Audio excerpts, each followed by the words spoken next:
interesting. So I'm really enjoying it actually, apart from this cold. Yeah. But he's good. He doesn't want us all just to sit in agreement, but mainly we agree so far. And all the women in the jury? Yeah, that's good, a good thing. Yeah.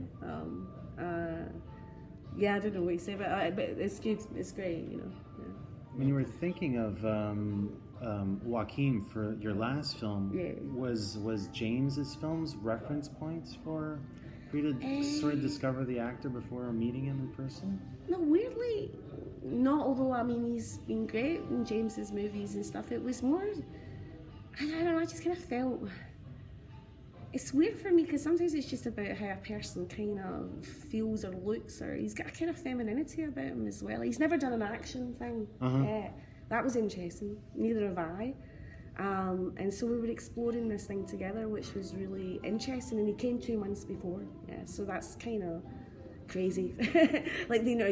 So we were just kind of finding that character together, and I felt he was right for it. So for some reason, I was from a photo. I just got a photo from the screensaver, and I'm like, he's in the movie.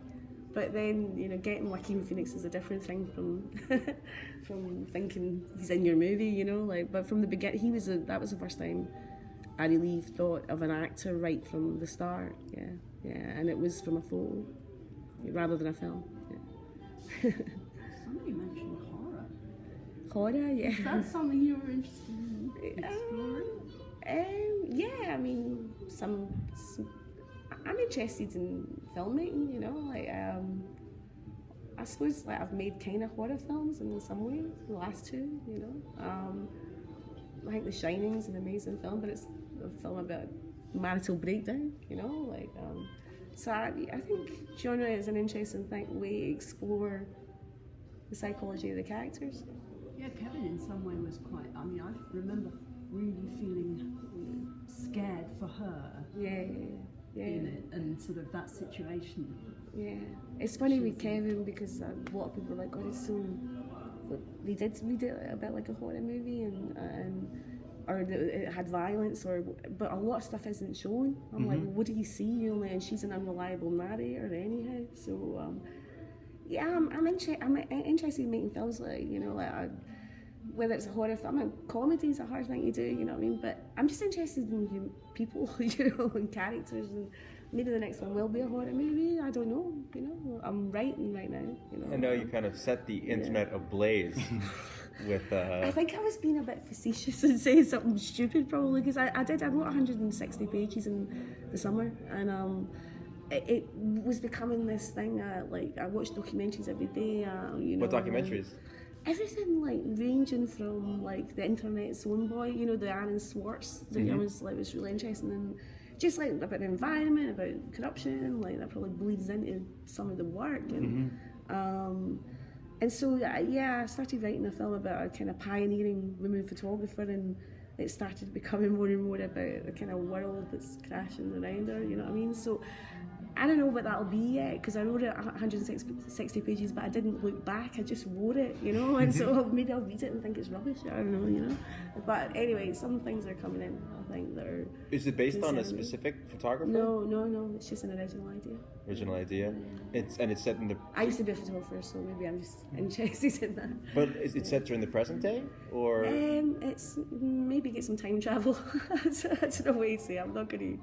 I'll wait until I've got something decent before, because I think it's funny when people, you just say you're writing something, and I've just started writing something. It's it has to be good, as well. So, but I think it's interesting. Did living in the U.S. for that little juncture, did that accelerate those ideas? Because I read Naomi Klein's text, this is there's a lot of discourse. There's ink spilled on this every single day. Yeah, it probably is. It probably was. I had a lot. It's strange when you make a film now because it was quite staggered, the release. So, I was talking about the film much longer than I would another. In France there. And then San Sebastian, and then it went on. It didn't finish until Italy. And I'm like, I really need to write something else. I need to talk about something else. So I started writing about things that interested me, and it became this kind of Rosemary's Baby and the kind of Antarctic or something, you know, sort of crazy things coming in, and but it was more like a way of kind of starting to create again, and whether that's I've also got a couple other scripts, you know what I mean, like but it's just really important to, like, you know, when you're, it's great to get everyone, like, the reaction to the last film is amazing, but you just moving on a bit, you know, like on planes or whatever that is, you know. And so I wrote a script in 6 weeks, you know, like, and that is too long and I need to work in it, but this is the workings of this thing, and I don't know what it is quite yet. And stop sitting around in stupid juries.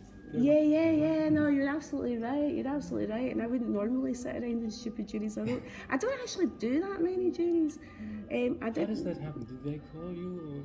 Yeah, I was asked, and sometimes it's about coming to a place like, I would love to travel here and understand, you know, and the coolest thing is, I don't think you should do too many juries, and it's like, you've got to make movies, you've got to make films.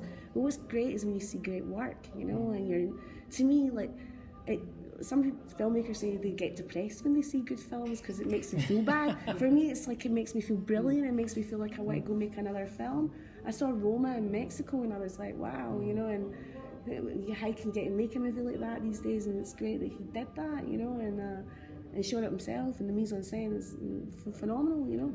But to me, that makes me just go out with a big smile on my face. I'm like, thank God, like, movies are still alive. Maybe gives ideas or kind of stimulates Yeah, ideas. it's great filmmaking does stimulate ideas.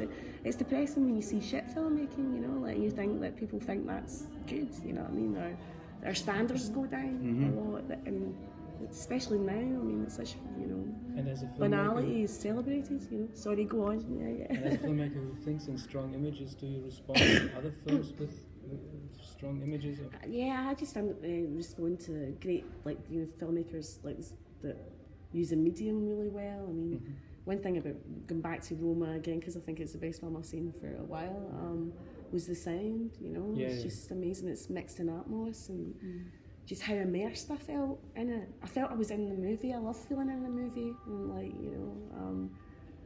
When I was a kid, I watched Don't Look Now, like, when I think it was the first film that I really had an impression of because of the opening, and the kid in the red coat. I probably wasn't meant to be watching it, but I was so immersed in that movie, you know what I mean? And I think when it's lovely to be in a cinema and be inside that a movie, like, feel it, you know. And so that was definitely that experience, and it makes me want to make movies. Yeah. As a filmmaker, you definitely use editing as a kind of percussive instrument. Yeah. In a way that, like, Roma is just like I saw it in Venice, and I was talking to a colleague, and he's just like, man, the assistant director on that movie must have been the saddest person in the world, because there's, like, not a single insert shot in the entire movie. That's true. I mean, that was probably took, you know, a week to design some of those shots, and I mean the long time shooting, and you were never really here. It was only 27 days, and it was like, had to be all about economy and precision, and like, I didn't have a lot of time to do millions of shots or have you know, I'd loved one day to have lots of time and, you know, and do a lot of tracking shots, but that was the nature of the beast of the film, and I think it was partly what was it's partly the editing is what this film's about, the sound's what this film's about, you know, the kind of the tone and the mood and the way it was shot was really quick, and but it all felt quite right, you know. It all felt very specific and right, and it was hot summer, and it was Joaquin, and, you know, it was just madness, you know. It was a kind of crazy, psychotic film, and the making of it and the editing was crazy and psychotic as well, and that's why it's a crazy, psychotic film. So. Can I quickly come back to Roma? Yeah. Because I was also overwhelmed, and I think that was the intention, especially when you go into the sea, the waves just overwhelm you. But when you release it as a streaming thing and you look it on your iPad, that doesn't happen at all, and that cannot be in the sense of Alfonso Cuarón. So Netflix is the one who finances it, the only one? Not really. They bought it. They bought it, I think, later. They bought it. I don't know the whole story. It was like a negative pickup. Yeah. Okay. Yeah. But it's cannot be his interest that this film is never going to be shown in cinemas. I mean, it is. Yeah, now and at festivals, and, Well, and now they guess, change their politics. But how do you solve this dilemma that That film, I agree with you. I mean, it's quite a difficult. I can't really imagine that working in the small screen in the sense of how it works in the big screen. Something like You Were Never Really Here has got a kind of hard-boiled kind of genre element. I'd like people to watch it with the sound though, because I spent so much attention to the sound and the music. But you have to just be realistic. People just don't go to, things are changing. People are watching things on the smaller screen. You're hoping it translates, but I hope people go see Roma, you know what I mean? And I still think people like the collective experience of going to the cinema together and the vibe you get from that, But yeah, I don't know how that will work in the small screen. I just don't know. I don't think you can escape into a movie when it's online. Yeah, you have yeah. to go and see it in a big. Yeah. Well, I hope we never lose that, but it is, the truth of the world is it's, like films are coming out for a few weeks and then they're going straight onto like streaming or like, you know what I mean? So it's sad, especially if you're trying to use the form and the sound and the music. But like I say, I just hope that people are doing projections in their living room and they get surround sound and, because I mean, if Roma, I just can't see. I hope no one watches it in a laptop. That's for sure. On a phone in the bus. Yeah. Yeah. Oh no, You won't that'd even be see terrible. the airplane because it's so small that it reflects in the water. You wouldn't see that on a small Then we should all talk about how that film should be seen in the cinema, and hopefully people will go see that in the cinema. But already it's getting, nominations and things like that. Hopefully Netflix will give it a decent release. Apparently, I mean, I saw that Alfonso Cuarón was saying, like, for all of your polemics about, like, that Roma, like, the lead actress, Yalitza, last name I'm going to massacre, so I'll just call her. But, like, her family doesn't have access to cinemas, really, but, like, they can see her movie, Yeah. And that's not an insignificant thing. No, it isn't. It isn't. I just think you need to be realistic about the world as well. But yeah, that film, I think we'd all prefer to see it in the big screen, and I don't know how it would work in the small screen. You know what I mean? So anyway, it's a big debate. But I think You Were Never Really Here probably is fine in a smaller screen too. But I'd rather people saw it in the cinema. Yeah. And do you think that cinema can actually educate people, bring people together, build bridges between religions and cultures and I hope so. races? Yeah, I think so. I mean, you guys are all film buffs. You all love movies. Never seen a movie before. Come on. I can tell you're just so into films. You're into the cinema. And you had that experience where one film you watched when you were 5 or 6 or 7 or something probably rocked your world. Totally. Movies rock our world. That's why we love them. Yeah. And I think they can, rock the world. I mean, What movie rocked your world when you were 5, 6 years old? Don't Like That. You saw that at 5? Yeah. Yeah. I shouldn't have been seeing it. I was under the sofa or something. Yeah. I remember the sex scene and kind of not knowing anything about that. Yeah, thinking, yeah. What is that going on? No, totally. But also there was an authenticity about it, even though it's backwards. And talk about editing. I mean, that guy's, Nick Rogue. Like we're so. Sometimes I get annoyed with the UK. Celebrated filmmakers, Powell and Pressburger, Nick Rogue just died last week. I mean, we should be like celebrating this guy, and nobody even mentions him at the British Independent Film Awards. I mean, that's terrible. Is that really true? Yeah. Well, he just died. I know he just died last week. But you think, this is a very significant filmmaker, and we've got to celebrate him, and also a pioneer, Because even when Scorsese introduced De Niro, he gave a Bertolucci. Call Up Rouge, but Rogue died the same day. Yeah, So yeah. it's odd that. No, I've been waiting for a chance to say something about Nick Rogue. I'm hoping to get nominated for something to dedicate it. Well, we can publish it. So what do you want to say about Nick Rogue? Yeah? Well, just let's celebrate our pioneers. You know what I mean? That guy's more modern than any. We can't go back into banal filmmaking. He pushed the genre. You know what I mean? A lot of people ripped off his editing style, and that, like you say, that sex scene. That sex scene is so incredible. Yeah, and no one had ever done it like that. And so we should be like. It should be the front page in the newspaper celebrating Nicholas Rogue. Anyway, I'm saying it. No.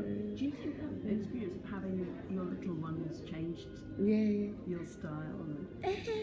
I probably you know, meeting Kevin would be weird, maybe. Like, no, I think it's just what it is that, like, what's great about having a little one is like your sense of looking at the world again, and your sense of play and fun, and sometimes it's very easy as a filmmaker to be a bit spoiled in a way, like, and be like, oh, this is so tough and it's so hard making movies, and then you think, fucking, you know, this is amazing I'm getting to make, you know, a film. And Jane Campion once said this amazing thing, she's an amazing woman.